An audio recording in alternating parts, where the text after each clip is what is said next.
I'm Anthony Geathers. And I'm Gregg Weiss. And we are the hosts of Case for Bass. Hello, everybody. I'm James Alvin Harrison, and I'm an artist bass player, and I'm quite honored to be a featured guest here on Case for Bass.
We are honored, privileged to have a very special guest today. We have Alvin Harrison.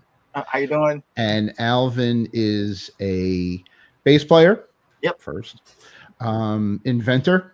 Mm-hmm. And he's a marketer. He's a woodworker. And he's going to show us some of his very exciting projects. He manufactures what are known as snake basses. Yes. And everyone's going to love this. It's just a fantastic thing. So we're going to kick off today's episode with Anthony and the first question. Here we go. First and foremost, a round of applause for luthier, creator, and inventor Alvin Harrison, bass player for the Sam Floyd Band. All right, Alvin.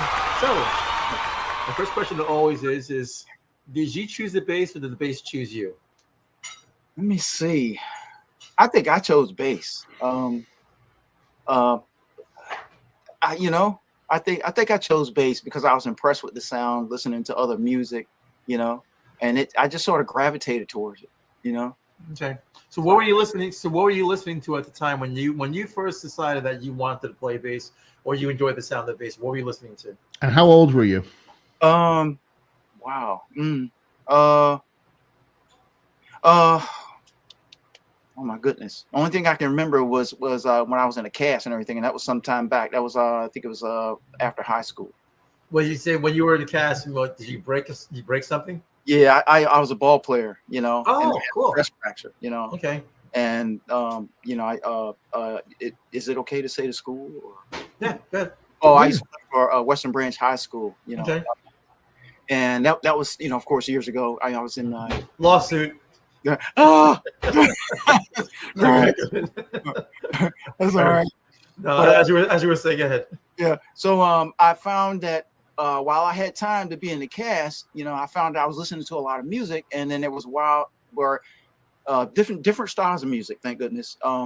And I noticed there was something about the music that I loved and gravitated to, and I wasn't sure exactly what it was, but all I knew was it was this low sound. To be honest with you, I didn't even know what instrument made the sound. I had visualized it being this big box on stage somewhere that somebody was doing something with.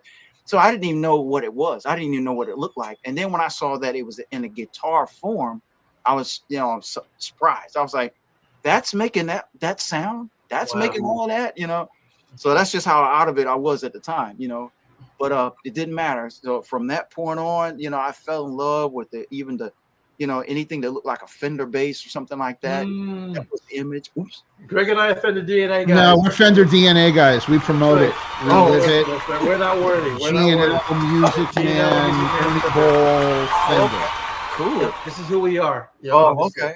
Yep. Okay, well that was, I mean, while I do have a lot of interest for other basses, but that was my first love is that image. So anything that looked like that bass was cool to me, So, but basically that's how that started. When I was in a cast, I had time to listen to a lot of music and then figure out what is it that I like about music. Where's that coming from? So your first was your first bass a Fender? No, it was a Univox. Another just hear this. Yeah, we heard it from Victor Wooten. When I saw that, I was like, what? He was a big Univox guy. Victor Wooten. You're talking Momo, Michelle? Momo. Oh, okay. Yeah, so that was your very first one. Yeah. Okay, so describe the feeling that when you got your first bass, like what were you thinking about? I was psyched. I was like, it was kind of hard to pinpoint anything specific other than I just loved the feel, and I love the fact that it was a bass, and it was just comfortable. But but it wasn't the same style that Mr. Wooten had, but it was still a Univox, and that was the thing that stood out to me the most. It was, and I was like, at the time, it was like, like when it comes to the funds and everything, it's like you get what you can get, and a friend had shared that, for and then after that, I got involved in other things with other basses and other curiosities with basses, and but I don't want to jump the question, but that was the first bass I started out with. Wow, Univox. Mm-hmm. Very interesting. So that you mentioned that you listen to a lot of varieties of genres, and this is where you and I have very similar upbringings. Because of course, growing up, I'm sure you heard "White Boy" from Black Kids. Yeah. So you were listening to rock because you mentioned you had a variety of music. Mm-hmm. You grew up. Were you in the suburbs? No, I think no, we were more. I always say we were out in the woods, out in sticks. We're country. Okay. So, but what were you listening to at the time when you said the variety of genres of music? Because you play rock, and yes. So what were you listening to, and what particular sound within that format or that medium influenced your playing? Well, it was so many bands. I'm embarrassed that I don't have a specific band because it was literally across the board. I was listening. There was this radio station. I don't know if I can mention it, but it was a local radio station that was. Say again? Sure, you can. Go right ahead. Oh, okay. It was back then. It was K94. A radio station called K94, and they played a lot more of the classic pop across the board type music. Sometimes I think they would mix in some R&B or soul type songs a little bit, but for the most part, it was more I would say popular classic pop, that sort of thing. Okay. But it was, oh man, I wish I had a list. I'm bottlenecking right now. Okay. Well, is there any particular one that stands out as far as like John Entwistle from The Who, Paul McCartney from the Beatles, and then what song did you play a million times before you realize that's even better? That is even better. Wow. It was the real me. It was Dazed and Confused. It was Black Dog. What was it? Pink Floyd. Crap. I jumped around too much. And the thing about it was a lot of times when I first started playing bass, I started playing riffs from different, That's cool. I didn't play whole songs at the time. I didn't start the whole song parts until I started getting in a local band, trying to get in a band. And at that time we was trying to play original music, but oh my goodness, there's so many bands that I like, from jazz, but to the pop stuff. How did you find other players to play with? Or better yet, let me help you out with this one. Okay. Like with most guitar players, it was Smoke on the Water, that riff. And then as I've gotten older, I found that some bass players, there was a point in time in the 80s where Another One Bites the Dust. Yeah, that's stuff like that. That became like the song. And then I remember, for those who took it back even further, badge from was it Derek and the Dominoes, Greg, or It Cream? was that was Cream. That was Cream. So that riff, that it was the fretless. Oh.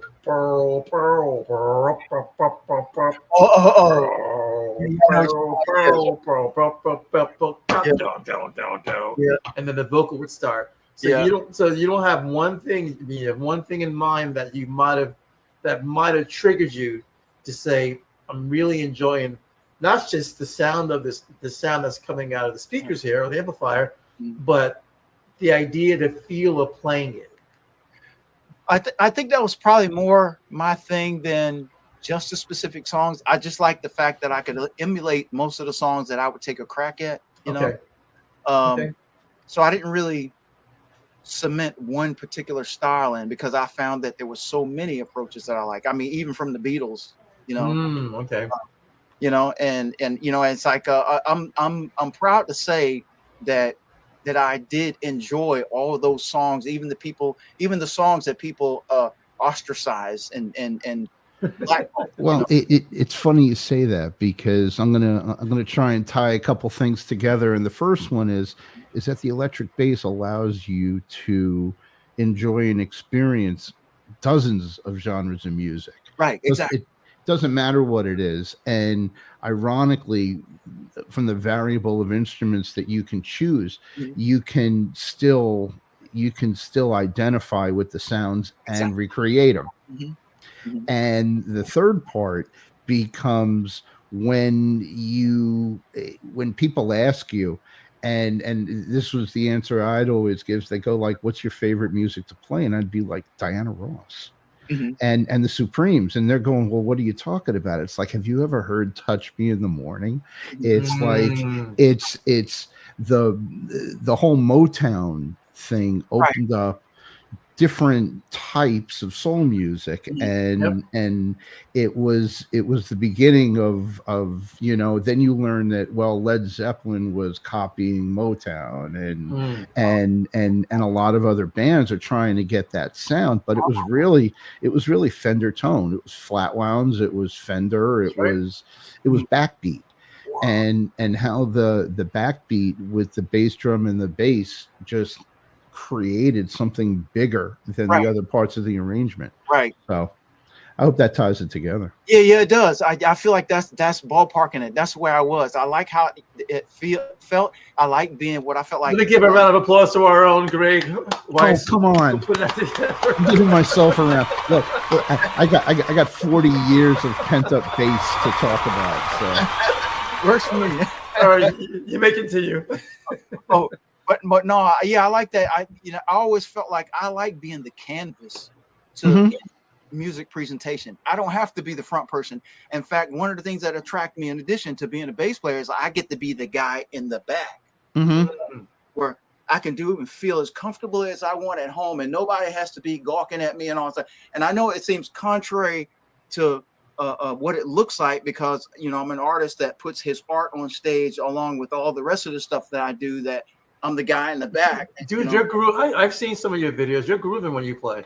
Oh, you're grooving. It's in my bones. It's like if there was a law against it, I'd be cuffed after every gig. Dude, I would be not only cuffed after the gig. Anthony would be shackled. It's like, keep your ass still. See your rehearsal, and they'll be carting me off. But I enjoy what I do, and it's genuine. I decided I don't care how silly it looks to everybody. I wanted to make sure that when I get to my old age and I can't do this and I'm sitting in a wheelchair and I look back on my life, I'm going to be able to say I did everything I wanted to do, regardless of what anybody thought of me or what I was doing. I want to be able to say I have that to appreciate. News bulletin: you could play in a wheelchair. Huh? Yeah. You'll be able to play in a wheelchair. I feel like I would too. Yeah. And I would even just for kicks. Yeah. Better than golf.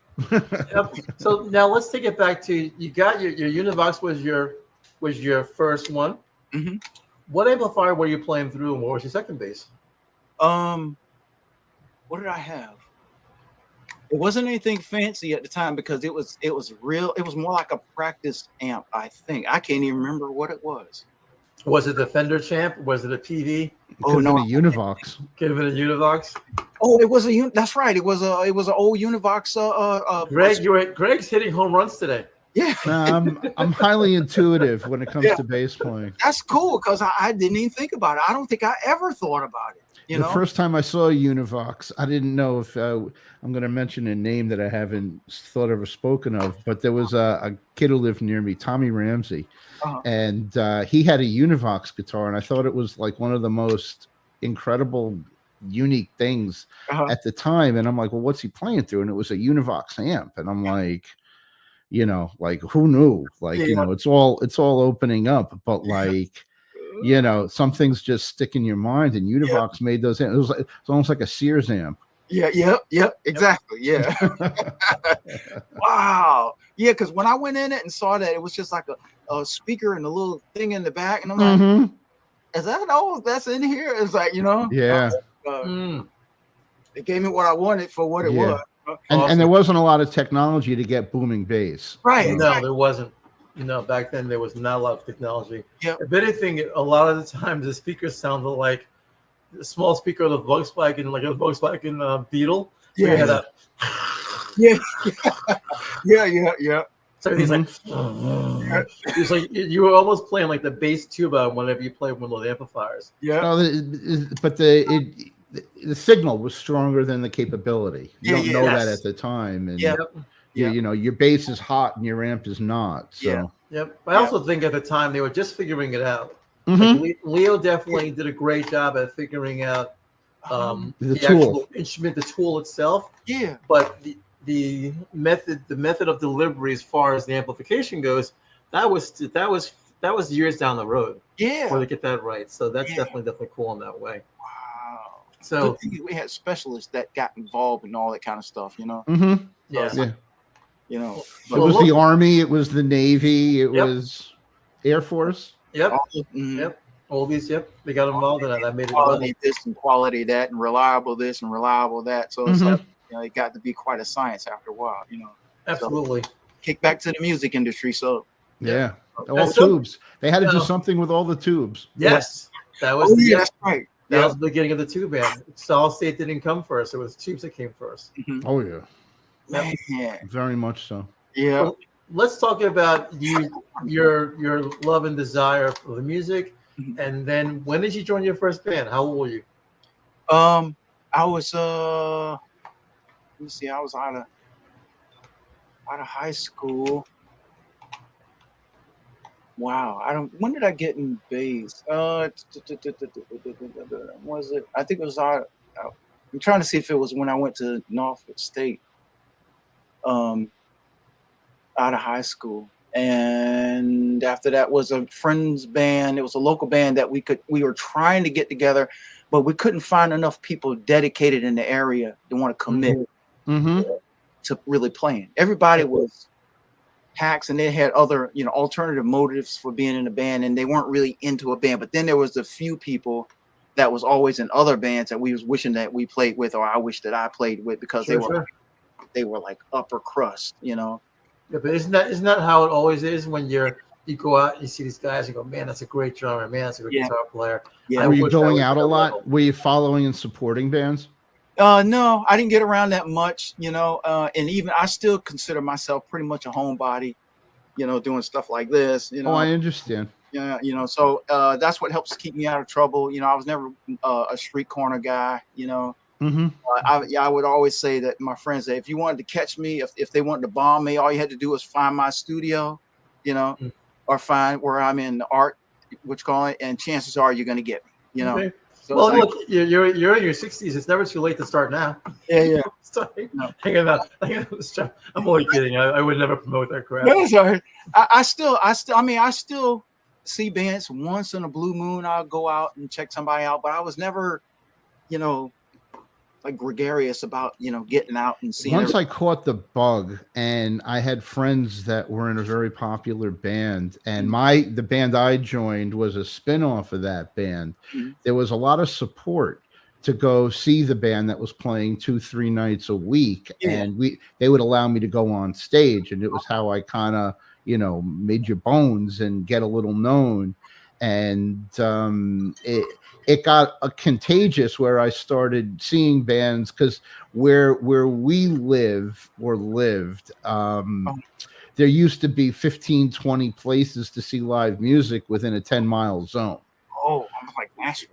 So similar, but it just wasn't all on one street. The one street was 15 miles long. Right. But you can get in your car and go see 4 or 5 bands in a night, and they would start at 9 and play till 3, 4 o'clock in the morning. Yeah. And you know, you knew other musicians liked it when other musicians came to support them. Yeah. You know, it wasn't so much there was a crowd or this or that, but it's, hey, you know, it's my new friend and he's a player, and you know, you develop relationships from supporting bands. I mean, a lot of that left, you know, when I left the area, and like, you know, I generally don't go see bands because I'm usually playing, you know, and that's what this show's about, because every Saturday night, all our friends are playing somewhere. Yep. Everyone's working on Saturday night. Exactly. That's cool. So you don't have any, we spoke about bass. We spoke about the idea that you got into bass pretty young. Well, you got into bass in the high school while you were in your cast. Yeah. Someone busted you up on the football field. Yeah. Well, no, what it was see, I tend to drive myself, you know, probably a little harder than you know, and I used to be, you know, slam dunking, you know, and all that kind of stuff out basketball, you know. And I used to play with brogans on dirt courts and brogans and ankle weights and all this kind of stuff, you know. Oh wow. That used to help me with the you know, the dunking stuff, you know, and I was trying to get in also into martial arts and all this kind of stuff. And, here we go. You know, that's a whole other show. Yeah, whole other show itself. Yes. Yeah. I never advanced as much as you know, as you know, but it's like I was still, you know, still had that interest, you know. Okay. So there was a certain mindset of kind of like conditioning, and I have a tendency to overdrive myself sometimes, you know. So I put myself through abuses that's probably not really wise, or, you know, just to try to, you know, upgrade my conditions in some kind of way. But anyway, I wound up with a stress fracture after basketball season. I was wondering why I had this ache in my leg, and I thought it was just an ache. And I, like as usual, I always put it off like, it's just an ache, you know. And then when I got into college, I was attempting Norfolk State, and I was going to try to see if I could be a walk-on, you know, but I figured that, well, before I do that, as usual, I had to put myself through this conditioning, you know, like I wanted to be conditioned before I even go and ask or try to investigate. And in the midst of me trying to find out what my status was, that's when I found out I had that little ache in my leg was a stress fracture that never healed, the doctor said. Wow. Okay. And what I used to, and this is the weird mechanical mindset that I had, you know. Anytime, after a while, it got to the point that anytime I went to go shoot ball in the court, not wise, I would take a strap, I would take my belt and wrap my belt around the part that ached. You know? Wow. So just because I didn't want it to snap on me in the middle of a dunk or in the middle of trying to play. Wow. I could try to avoid that. I used to wrap that belt around and put that belt around it. And I had Borogans and ankle weights on and all this kind of stuff. You sure you weren't in the military? Special Forces, Delta? I almost was gonna go at one point, you know. But that is literally SEAL Delta TAP type shit. Yeah, it is. Yeah, it is. Well, I didn't get it from anywhere. I was just that's the way I work. You know, it's like that blue collar grunt. You know, it's a down and dirty. Well, you're gonna find that most guys who are you're not gonna find rich kids in the Navy SEALs. Not the way it works. Yeah. And the ones that try to get in don't make it usually. They usually when they. I know one guy's very successful family. He was so persistent in pushing in. Again, this is non sequitur. Obviously, we're deviating a little from base a little bit, but he was trying to get in. He wanted to impress his father, who was a SEAL. Right. And his father kept saying to him, "I made this life for you so that you don't have to do this." Yeah. And he went. It's hard to understand that, though. Yeah, it is hard to understand. Actually, you're right, and you would know because you come from that background. So, and this kid tried, and his father was like, "No, don't do it, don't do it." He was crying the first 2 days. They had to send him back. You just couldn't sustain it. So there's something about that blue collar American grit, right? That in my opinion is a dying thing. Yeah. But we're digressing. Let's get back to base. Okay. So you banged yourself up. Yep. And then that gave you the time and effort to really, really. When I wound up Look at having the craft. they biopsy, they had to shape out the part with, and they kicked me out. So, and even then, I played ball with a cast on. Wow. Yeah. And I wound up breaking the cast and having to go get my cast redone. Oh my God. I did that a couple of times. Okay, I have a bass question. Yes. Actually, it's a gig question. Okay. When was your first great gig? When did you realize I'm good at this? We're good at this together. People are responding, and I want to do this every day. Trying to see if I think it was when I got to Jersey when I started finally getting into bands. I went to when I went to Jersey, it was in '80s. Good time for bands. It was a good time for bands in the 80s. Yeah, it's 80 something. I think What part of Jersey? Like not Hack, but like a tri-state areas like Bergen County. Yeah, well, that's where we're from. That's us. I'm right there. Yeah, Teaneck. Yeah. Yeah. Teaneck, Inglewood, and I was in that area, and Bergenfield and all. I played the Cricket Club, if that means anything. That sounds familiar. In Irvington. Cricket Club was in Irvington. Yep, back in the day. Right off the park, it was a big abandoned warehouse. One entrance in, no entrance out. It was, you lined up with 6 other bands with all your gear, and you did your original set. And if you sold 3 tickets, they gave you $4. And there you go. I played at Shannon's underneath Route 80 for when the OJ chase was on. There was literally a bar built under the overpass. Well, the overpass was built. The overpass was built when the bar was still there. I remember that. I used to go jam there. That's what I'm saying. And if I can say it, can I mention the name or you can mention whatever you want? It's the internet. Yeah, it was Dr. Henry Pruitt and also his wife, Miss Zeta Pruitt. They were both supportive of my artistic endeavors. A round of applause for the Pruitts. Very, very cool. The whole family is fantastic. The whole family is fantastic. The kids, the offspring, they're fantastic. Everybody was really, embracive. Okay, that's awesome, dude. But so crap. What was I? The Pruitt family support art. Yeah, and I forgot where I was going after that. Original band in Texas. Right. Yeah. Thank you. So it was a band I called FM because I like Steely Dan stuff, and coincidentally, the band I'm currently in now, we got a big attraction to like Steely Dan music, but that was the band that I had put together at the time that was supposed to be temporary was a band called FM, There is an FM out there. Oh, a band? Yeah, there's a Steely Dan tribute called FM. Oh, really? Yeah, I have a Facebook group with now 26,000 members called Support Your Local Live Band. Yeah, we've been out since 2008. Whoa. And I hear my pulse to the ground is pretty deep rooted at this point. Okay. And I know a couple Steely Dan bands, and it's a very popular tribute genre with very high qualified musicians. And there is an FM band. There's Steelin' Dan is one. There's there's one of the bands is I forgot. It's Tommy Bose. He was the lead singer of Tower of Power at the time.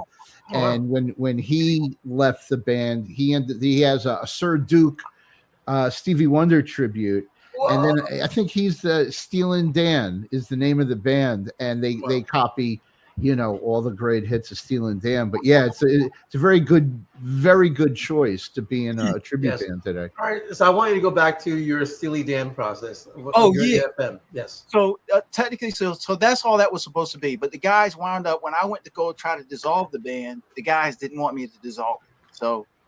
Even my dad was on board. He said, well, why are you going to break the band up if it's working? I'm like, well, Dad, it was just supposed to be a temporary thing, blah, blah, blah, and as a result, the guys talked me into, I think it was another year or so or something like that playing. And we still didn't really get a chance to do any significant gigs or anything. We were just starting to get our feet wet a little bit, And eventually I wound up having to dissolve that, band issues, the traditional band issue stuff later. But a couple of the guys still appreciated it, And this was in Jersey. This was North Jersey. Yeah. Were you doing ads and stepping out and No. and Aquarian and getting right. your name out? Like you'd look in the rags, you'd look in the local papers and go, "Who's that?" Right. Stepping out was the YouTube back then. Yep. That's what I'm saying. Yeah. You know. I used to enjoy looking at the 100%. playing, just for the fun of seeing who was out there, who was doing what and what. Yeah, it was cool. Even if I couldn't get in there, and I have a how you say a weakness for trying to understand some of those things. It always seemed like it was somehow above my head. The whole technical aspect of how you say officially getting in this. A lot of bands were breaking out though, like who we really got the most out of it was like Twisted Sister. Yeah, and you'd always see like Twisted Sister with that photo of Dee Snider and going, oh my God, I'm scared. Like I don't even know what that is. Right. But you knew they were on top of something, and somebody was pushing money into White. It was a White Lion. A lot of metal bands. Zebra. Forget it. A lot of those hair bands. It was also, if you look at speaking of those bands, funny you mentioned. You just said it just now. I'm getting older. Twisted Sister. So you had all those like hair metal type bands. This is, I think, they were prior to Motley Crue and bands like that becoming popular. But it was just interesting that you had clubs that catered to that. Yep. So if you remember Lemoore East, Lemoore West, the one in Staten Island, the one that was in Brooklyn. So you had that branding. If you think about Dee Snider and the branding thing, he was literally like kind of like a branding guy without even knowing it that he was doing it. Right. Because all you really knew was Kiss. Kiss set the standard. Yep, absolutely. For visual impact. And it, what's ironic is guys were trying to get chicks by looking like girls. Yep. Yeah. And you look back especially on Instagram, and you see some of these pages dedicated to heavy metal players. Yeah. And it's like they weren't trends, they were just really looking to get girls. Yeah. And yet they were wearing hair, makeup, clothing, glitter. And it's very bizarre how a lot of that transitioned, culturally. But I mean, that's how this was way before the internet, and I got in.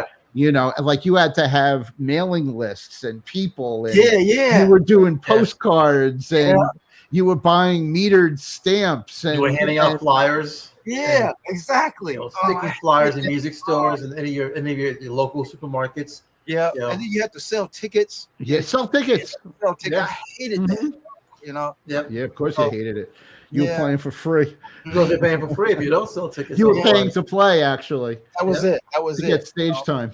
Yep. I wound up being in the another band called Stir Fried, and it was Stir Fried. 7-piece band kind of thing. Mm-hmm. Oh wow. That's ironic because there was a Stir Fried where we grew up over the border in New York. Okay. And I'll give a shout out to Johnny Markowski because that was his band. That was it. You were in Stir Fried? You were in Stir Fried. Long time ago, yep. With Craig Coyne? I can't remember Craig. I remember there was Jan London. London. You played with Jan London. So you're like the man. Wait, and Billy. Oh, you replaced Billy. Billy replaced you. Who? Perry Paletta, was he in Stir Fried? Oh my God! I got phone calls to make. Oh my God! You were in Stir Fried. Mm-hmm. Holy cow! Yeah. Wow. That's amazing. Well, I ended up in Stir Fried for about 4 weeks, and but this was already past the year 2000. This was like 2002, 2003. And it was Jan and it was Johnny. Yep. And I'm putting a shout out to Craig Coyne. Craig had asked me to come in, and they were huge. I mean, Johnny ended up playing with New Riders of the Purple Sage. There you go. Yep. And Remember Greg because Munch? Johnny's dad was a songwriter with Dr. John. Oh, okay. Wow. I can't Yeah, remember. yeah, and I think Johnny now plays guitar and bass, and he's a force in the Nyack Piermont Yeah, Jersey border scene. yes. And so I don't know. Now I got to ask if you ever played at Kelly's, because that was an old Tapan. That was I think so. Yes, because yeah, very dark bar, but it had a cool stage. yeah, And that's where I made my bones. I was in the open mic band for the acoustic and some of the electric, and we had a band that yeah, played there. And was Joanne singing with the Yes. band?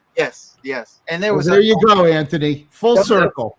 there was Joanne. That's how I met you, by the way. There was Yeah. courtesy of Joanne. Right, and also Oh, really? Yeah. Oh, there you go. Yep. yeah. And there was another one that was singing with her before. I can't think of her name. Real nice looking. Both of the girls were nice looking. She had long black hair. I don't remember. I know who you're talking about, but I don't know the name. Yeah, but she was real nice. Both of Boy, them. I didn't think that would happen in this interview. Here it is, man. Small world. Yeah. But that's normally how it happens. If as soon as I kind of figured that you were part of the Jersey scene, I knew that there'd be some crossover somewhere. Yeah. Yeah, definitely. But that was another band that I was impressed with. In fact, that was the band that I felt like gave me an appreciation for listening to acoustic guitar a lot. Oh, really? So that was when It happened. you know, I mean, I'm the bass player and everything, but you know, anytime that they started doing stuff with like acoustic here and there, it grew on me, and I realized that was something I appreciated. You know, as far as listening to, you know. Yeah, it pushed me to go fretless. Oh wow, okay. Because it complemented what they were doing instead of just hammering Right. I was able to start slurring and sliding, and it opened up a whole new appreciation for what I was doing. Awesome. Yeah. Let's go into. It's funny because normally we do our 3 favorite basses, our top 3 within the forest. But since you're an inventor, Gregg, I'll have you open up the segment. Okay. Well, Alvin, we hope you have a bass 2, 3, or 4 to show us. Oh, sure. We don't ask anybody to choose favorites because they're like children to us. Right. But our basses are tools of the trade, and there might be, 500 different types of tools out there, but we're all going for the same goal, which is, look, punch, tone, intensity. So if you could pull out a bass, tell us about it, because we have a feeling this isn't going to be a 30-second segment. Right. Which sometimes it is. People have custom basses, but you're a custom bass maker. Yes. So as inventor of the snake basses, pull out a snake and let's see what you got. Okay. All right. Well, let's see. Please. Okay. All right. One of the ones that I guess I was more recognized for was my Cobra bass a long time. Like back in the when I was playing a lot of Jersey stuff. Oh, and I'm going to ask, are those hand-painted bass cases? Those big bags? Hand-painted. That's original art by Alvin and that's Harrison. all yours. And please feel free to contact him on his Instagram, Facebook. Just Google Alvin Harrison bass and it pops right up.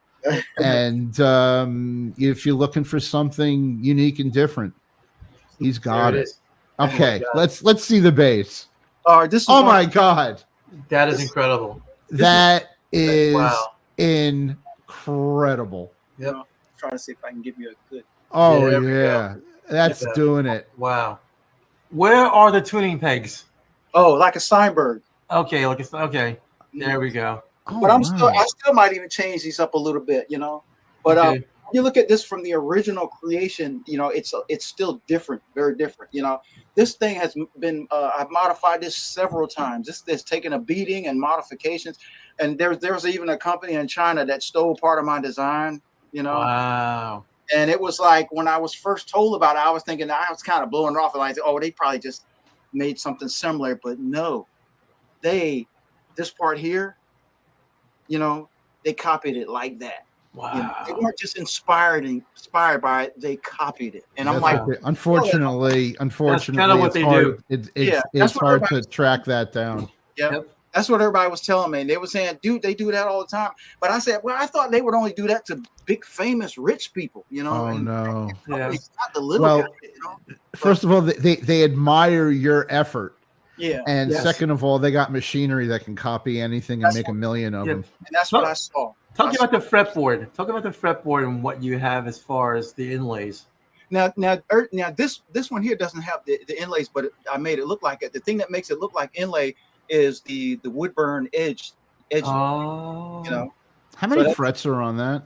Yeah, but and it's got frets on it, you know. No, how many?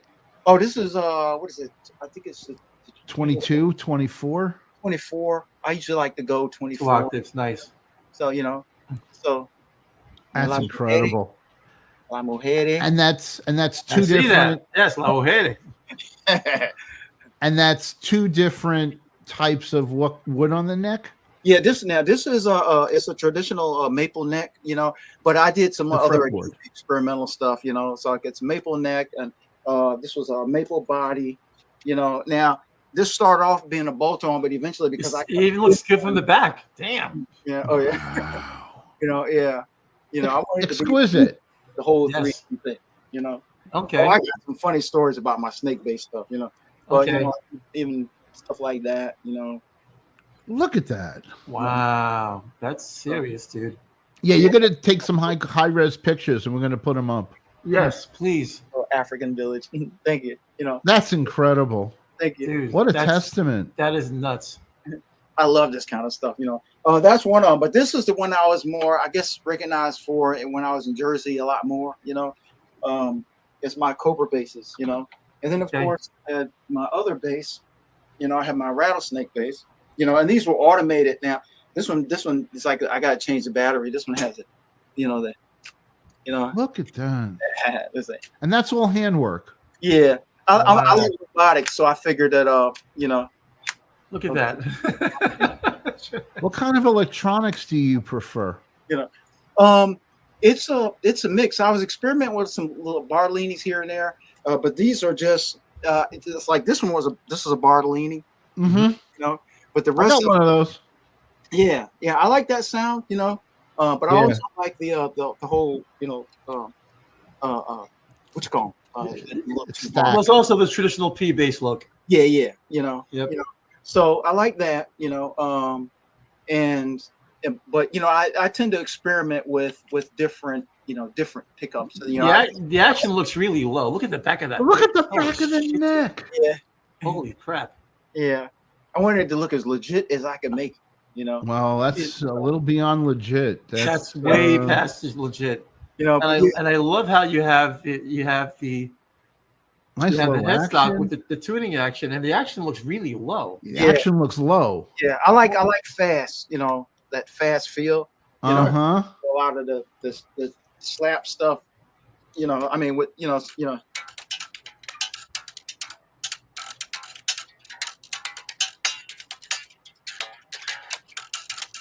know, I mean, it's Nice. better than this when it's plugged in. But as far as the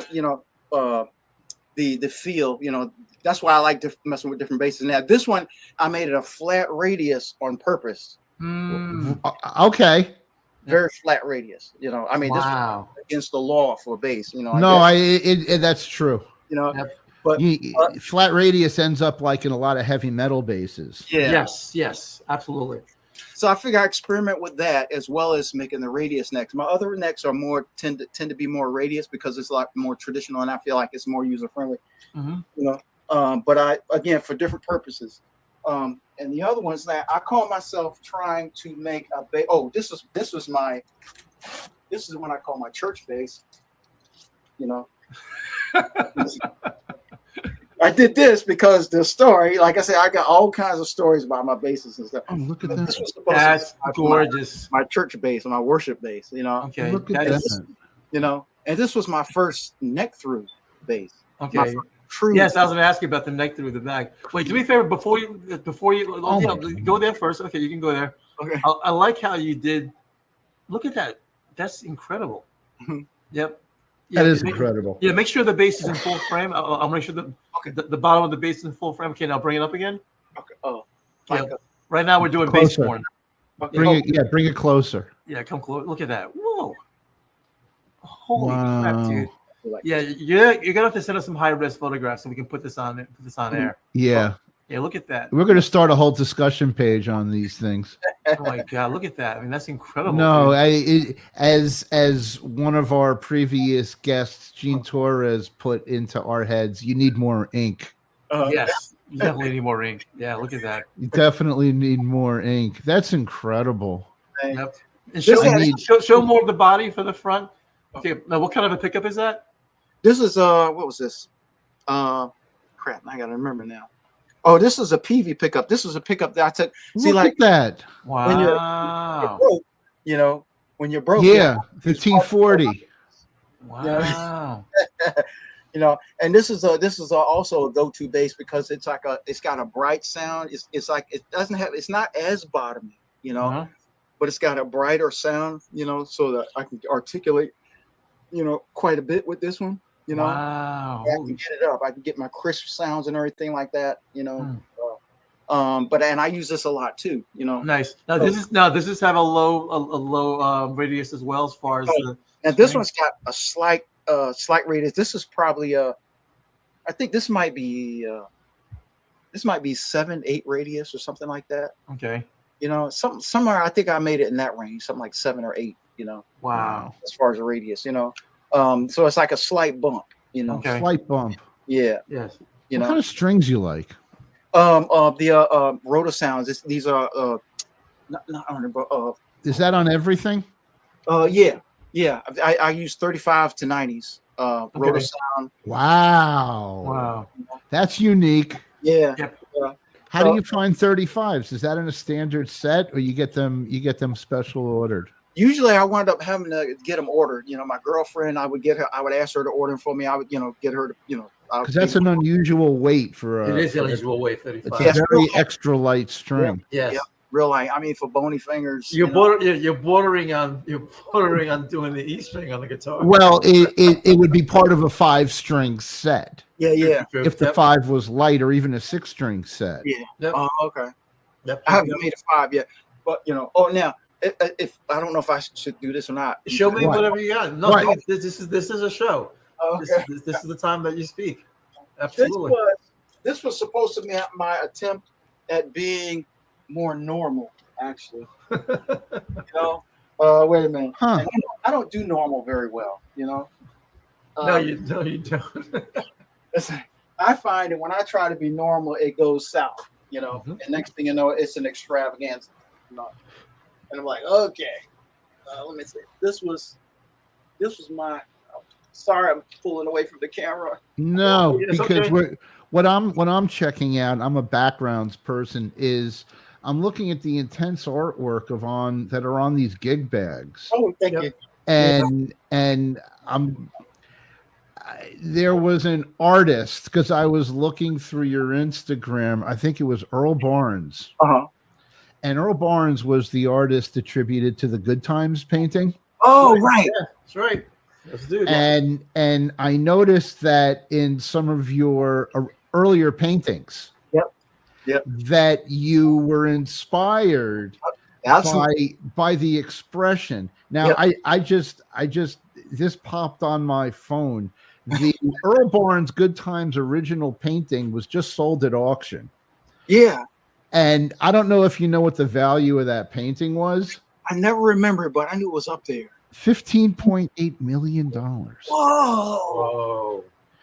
And Crazy. to see your artwork in that style, Yeah. it really made me reflect on what the paintings were about and what the expression and the intention of the artist is. Mhm. Nice. And you're getting that. I Yeah. mean, I see it. Yep. Because of lightning striking, that painting got where it was Yeah. and was visualized by hundreds of millions of people over dozens of years. Yep. And to see the paintings that you did, there was the band that you did, It's just, you got to see this stuff, Anthony. It's just incredible. You can see that if Alvin wants to dig deep, he digs deep. Literally. This is what I want to do a part 2 where we focus just on your art. So, but for now, I want you to continue with this. And actually, I will sum it up. So what Gregg is trying to say is that we're going to help get you popular in 5 years. Then we're going to have you killed. Oh. Well, how else am I going to get $16 million for a painting? Exactly. We got to get you popular first and then get rid of it. Yeah. Well, as long as my kids benefit from it, then I feel like I served my purpose. All right, we'll make sure of that. We'll, we are fair. Yeah. All right, but show us your bases because you pull out one just now. Yeah, we got to see this one. It's called the normal base. The normal base. For lack of a better, attempt, this was supposed to be me attempting to try to make a normal base, Wow. And I still couldn't contain myself. I had to cut somewhere, and shape this, that. This was oak. It's an oak body. Again, see, they would throw me out of the club for this, Okay. It's an oak body, laminate, Wow, look at that's that. Really, I'm going to take a line from Geddy Lee. You're both unique and exciting at the same time. Yes. Yeah. I was trying to improve my finish work, trying to improve my fretting, my fretboard stuff, Dude, it's nuts. I mean, there's a tremendous market for what you're doing out there. And a lot of times they think you need a real famous bass player to play with things, but you don't. You really don't, because since the internet and since Instagram, right? One of the things that we watch trending are these number of bass influencers. Yes, and it's beyond the borders. It's beyond the oceans. It's the Fender bass is an American invention, technically. There were people inventing it beforehand, but you really didn't see it in other countries, although I'm probably incorrect on that. But at the end of the day, what you're seeing today is people's individual expressions. And whether we call it bass playing or, ball hogging or whatever you want to call it, the amount of bass players is doubling and tripling almost every year. Yeah. And it's not just guitar players that are shifting over. Right. It's a lot of musicians. And, a lot of musicians are. And not only that, the 5 and 6 string market is really taking root and embedding. It even got me to transition. And I never thought I'd transition. And for the last 6 weeks, I've been, hitting the 6 string, ignoring my 4 string. But just you don't want to know. It's bizarre. But let's show the one you have in your hand. But yeah. This was supposed to be another offshoot of my other one. I call this the funk holler. This was look at that. It's got a relative. Wow. One was supposed to be a jazz. It was like and it was a mutation of my church bass, a style from my church bass influence, and also the funk holler. So if you notice, the body for the most part is basically the same kind of body. Yes. But I wanted to put my funk holler design neck on this body, to get this kind of feel. Sure. And this one, I'm really loving that one. This one's a spalted maple top, fused into look at the back of that. Yep. Wait, can you have slide your left arm up the neck, just because I want to see more of the back. There we go. Yeah. There it is. Okay. Yeah. Come back a little bit more. Wow. Backwards or slide to move to your right. You're right. Okay, like that. Okay, and the other way. You can see the more of the body. Keep going, keep going, and stop right there. Yeah, that is sick. It really is. I mean, look, if this were 1970 going into 71, you could see John Entwistle playing it easily, or Stanley Clark, Chris Squire. Yeah, absolutely. Yeah, it's just that kind of a bass, man. Yeah, and you have 2 Bartolini pickups in there. Yeah. Okay. Well, these were, I got orders from Stu Mac, Okay. Gotcha. and they were like, at the time they were Select or something like that. Okay. It was Select, I think, made by Barlini or something like that. Yeah, I can't Well, remember. yeah. I mean, you had the best shot at getting great gear because all these up and coming masters Right. had to have distributors to stay alive. Right. Wow. Oh, okay. I see what you're saying. But it Yeah. was that kind of thing, and I was starting to order parts from Stu Mac. I'm a big fan of Stu Mac, and Well, it's all quality stuff. Yep. you know, How long does it take you on average to make one of your pieces of gorgeous art? average it was taking me like 3 months, and part of it was because I wanted time for the curing because I was using spray can lacquers, Okay. and I wanted it to cure, as best as I understood how to do it, Okay. and they were saying that, you put, the first 3 coats on and then you let it wait a week and all this kind of, Oh yeah, it's just like an auto body. You got Yeah. multiple coats, you got to sand, you got to layer, and you can't replace time. Exactly. And that's what I was doing. So that was adding to how much longer it took. The other part was in the whittling and the carving and the shaping and the sanding and all this kind of stuff, which I enjoy doing. I mean, I used to have a method where I had a backpack that I had designed to take a guitar body and a neck, so that anytime when I was walking around in Jersey, if I wasn't making my little crafty hutches type things, I was making guitar bodies, for Okay. myself. So I would take my little pack and I would take some tools with me, and I'd be literally, walking on the street with a guitar neck, walking and sanding and barely watching where I'm doing. I got so used to doing that I would watch the sides of the street just to know where I was going, Wow. having to look up, And I would walk like this and stand outside, and I know I'm an eyesore, I just have to make sure I don't be the reason why there's an accident, Wow. So, but I would do that. Or in the accident. Exactly. Yes. Yeah. How many more of those bases do you have, or is that your? I have. I think I had like. I think it was like 7 or so, or something like that. The other ones are regular. See, it's funny because normally we do top 3, but because yours are you make all your bases. Yeah. No, you can go all day. You can go all day. We're fine. We're not gonna stop you. No, there's no 2 marks on any 2 bases that look identical. Yep. Yeah, I wanted it to be different. I wanted them to be, uniquely different, because to me that's the fun of the experiment. And this was my other one. This was my only bass that had the 2 Cobras on it. Okay. Come on, is it a double head? Yeah. Look at that. Wow. Oh my God. And you have the Music Man pickups. Oh, turn it, spin it. Right. Yep. No, flip it towards you. Oh. Yeah, so we can see. Yeah, this one didn't have anything. Whoa, that is so cool. Look at the tuning head. Look at the tuning fork, the tuning heads. Oh, that's incredible. That is so cool. Yeah, show us the head now. Look at that. Turn it 90 degrees towards us. Yeah, flip it. Oh, the other way. Yeah. Oh my God. All right, now spin so we see there it is. Spin it so we see the front of the Cobra. Okay.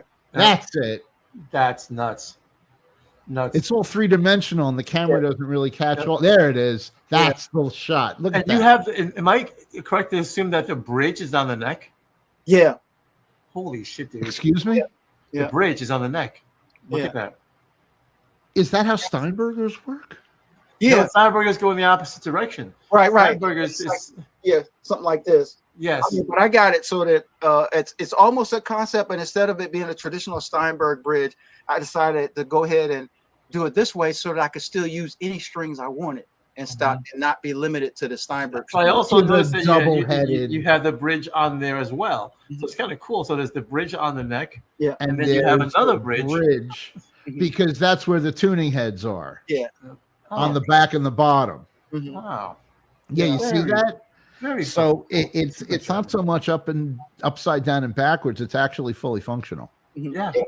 I wanted it to be so that I have a smooth, work this way if I'm playing, and I like to bop around. So if I'm like doing all this kind of stuff, I don't have to be feeling limited to how far I can go. I can just go all and not hurt my hands or anything like that.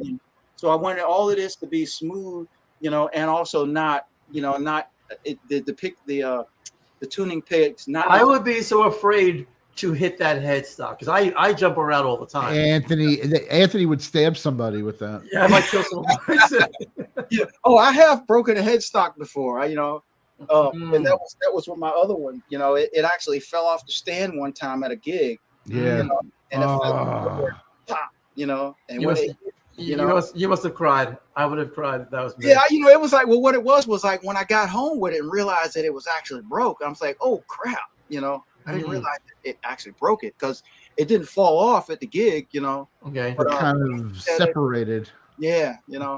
But the ironic part about it is I wound up having to cut it off anyway, because I decided, what, I want to keep my carving.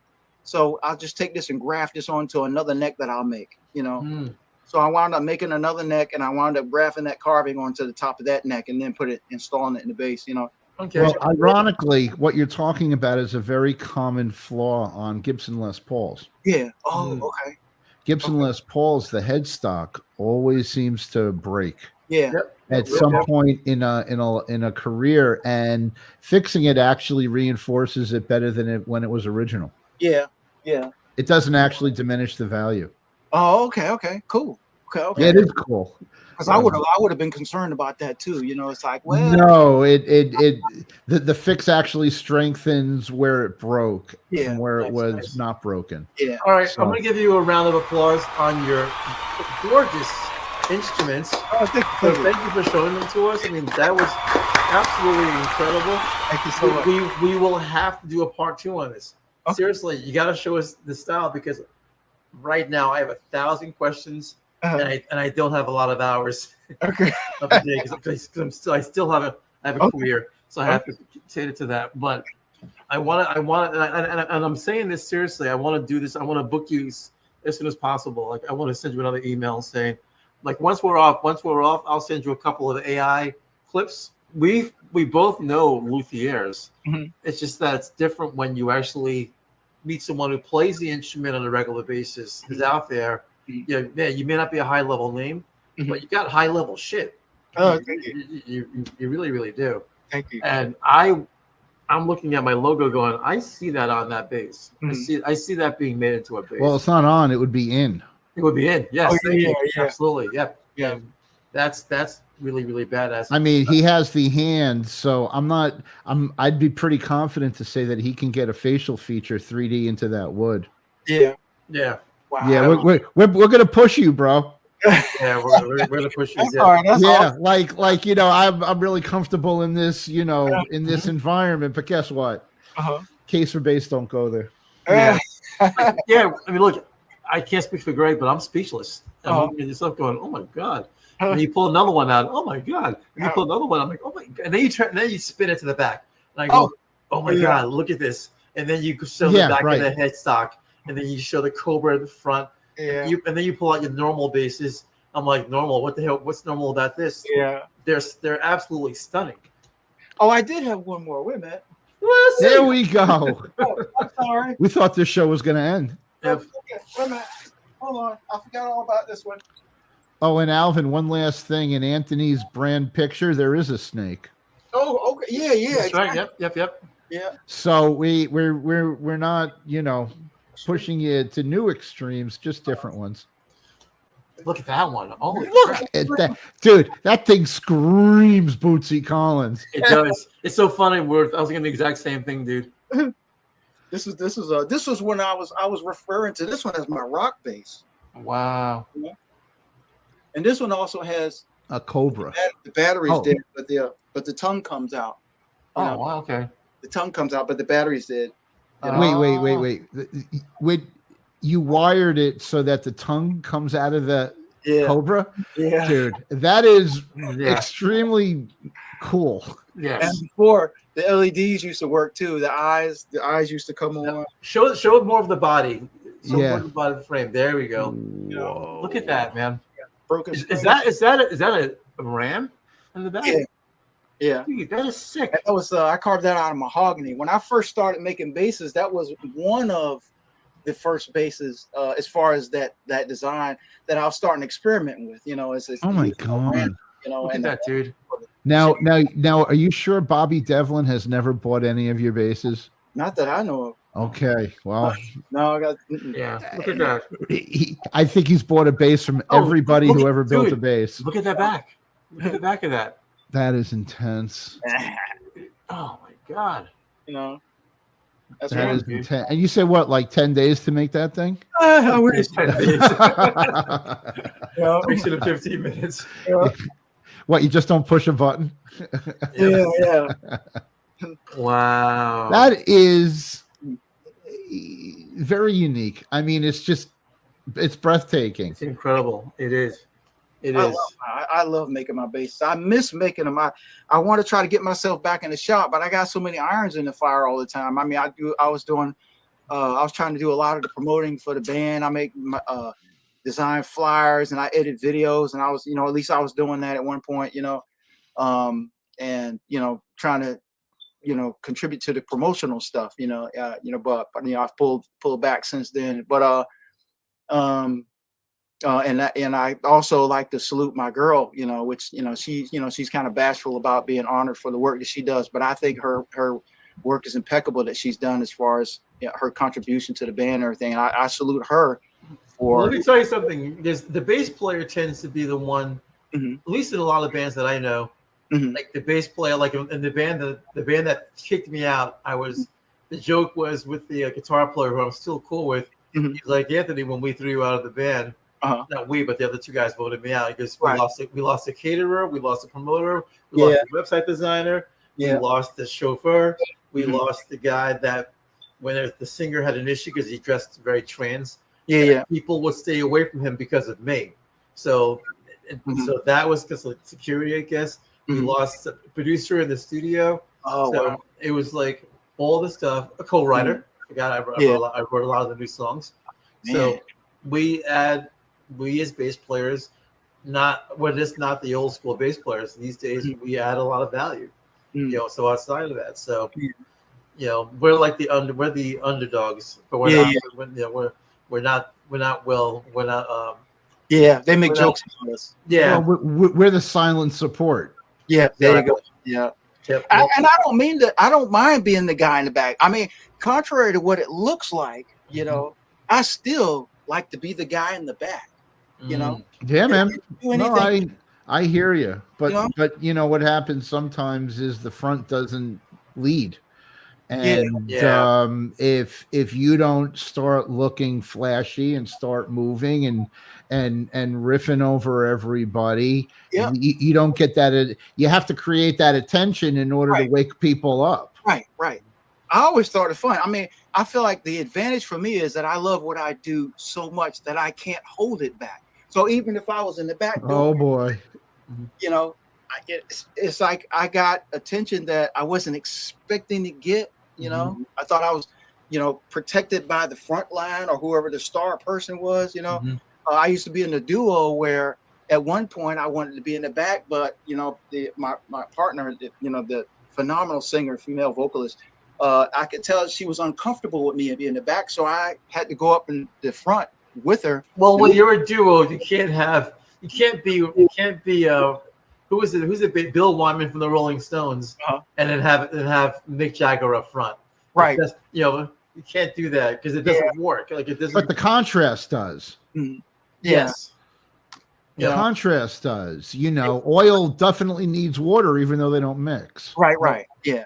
I just thought, I was okay just to be out of the way, just to be the canvas, let them do all the pretty stuff. Yeah, but the weight shifts. Yeah. Yes, absolutely. All right. So final question to you is this.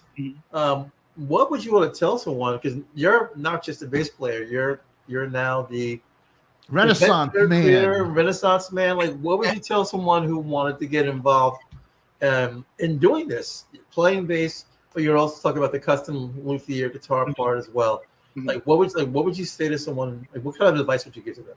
I would say make sure that you're genuinely motivated and interested in all those little aspects that you're curious about, and don't hesitate to experiment, because you might find that you gravitate more to this, more to that, but you'll never know that if you don't dabble in it a little bit more and give it some genuine attention per curiosity, you know. Okay. So the challenge, of course, is being able to balance it all. Once you find out that you have an attraction for all these things, you know, that can be kind of problematic at sometimes, but you also have a little bit, I think you have a little bit more opportunity per whatever the situation might lead you into, you know. Okay. You'll be supported because you had a genuine interest in some aspect of whatever it is you're thinking you're curious about, you know. Wow. Okay. And All I'll right. say, you know, just Awesome. go for it, you know. Alvin Harrison, Alvin Harrison. bass player, luthier. Alvin Harrison inventor. makes the case for bass. Alvin Thank you. Harrison. I appreciate Alvin it. Harrison. Definitely makes a case for bass. All right. Thanks for being with us, man. Absolutely, this was fun.